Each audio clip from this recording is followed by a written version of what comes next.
Assalamualaikum warahmatullahi wabarakatuh. Apa kabar kalian? Semoga kalian baik-baik saja dan tetap diberikan kesehatan oleh Allah Subhanahu wa taala. Bantu channel kami dengan cara subscribe dan tekan tombol lonceng kalian. Terima kasih. Semoga kisah ini bermanfaat.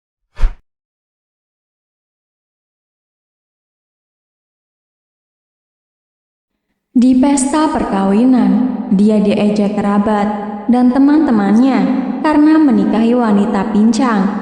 Namun beberapa patah kata wanita itu membuat suasana jadi hening. 4 tahun yang lalu, aku merintis usaha di bidang pakaian. Namun karena manajemen yang buruk, aku menderita kerugian sekitar 300 juta rupiah. Sebagian besar uang itu aku pinjam dari para kerabat dan teman-temanku. Aku benar-benar terpuruk dan tak bisa bangkit lagi setelah kegagalan itu. Aku menjadi tak bersemangat dan hanya duduk termenung setiap hari di rumah kontrakan. Saat itulah aku kenal dengan istriku. Dia membawaku keluar dari masa-masa yang gelap itu. Seperti kata pepatah, di mana jatuhnya, disitulah bangkit kembali. Aku dan dia, istriku, kembali menjalankan usaha itu dan tak disangka menghasilkan lebih dari 200 juta hanya dalam tempo 2 tahun. Tentu saja penghasilan ini tak seberapa dibanding gaji sebagian besar orang yang bekerja sebagai karyawan. Tetapi sukacita, kesuksesan telah meneguhkan tali cinta di antara kami. Pada awal tahun itu, aku pun melamar Leni, istriku, dan sambil menitikkan air mata, dia berkata kepadaku, "Sayangku, sudah lama aku menunggu hari yang membahagiakan ini. Jika kamu tidak memandang rendah padaku, aku akan mencintaimu sepanjang hayatku." Ya, banyak orang tidak optimis melihat pernikahan kami. Mereka pikir, kenapa pria yang berpotensi sepertiku tertarik dengan seorang wanita pincang? Tidak ada alasan apapun untuk mencintai seseorang. Cinta sejati itu tidak pernah bisa dijelaskan secara logika, sampai terjadi satu hal pada hari pernikahan yang membuatku semakin yakin dengan keputusanku. Sebelum menikah, banyak kerabat dan teman-teman berkata kepadaku, "Heran, apa yang membuatmu mencari wanita seperti itu untuk menjadikan istri? Namun pasti akan menjadi bebanmu.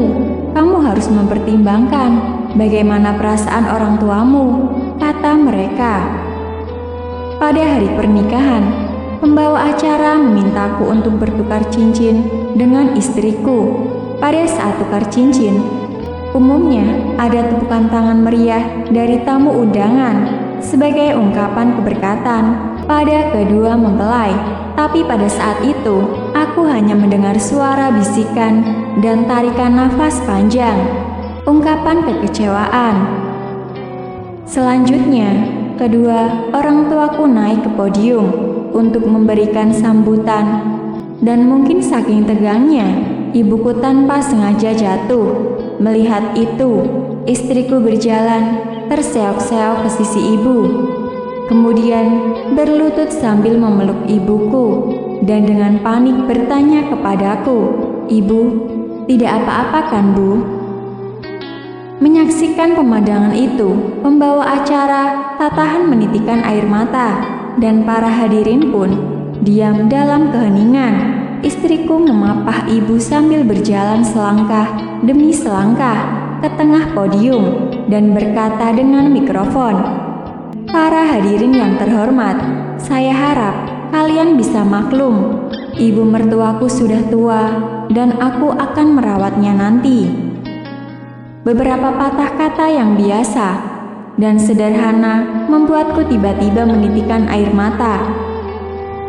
Dan itu adalah berkah bagiku, bisa menikahi wanita seperti Lena, menjadi pendamping hidupku.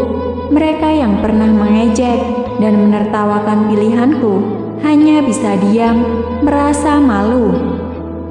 Kebahagiaan sebuah perkawinan tidak ada hubungannya dengan status sosial dua insan yang telah disatukan Tuhan, tetapi penyatuan dari lubuk hati yang paling dalam dan keyakinan yang sama dalam kehidupan yang dijalani hingga akhir hayat nanti.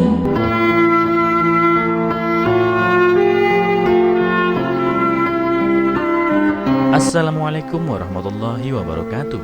Apa kabar kalian? Semoga kalian baik-baik saja dan tetap diberikan kesehatan oleh Allah Subhanahu wa taala. Bantu channel kami dengan cara subscribe dan tekan tombol lonceng kalian. Terima kasih.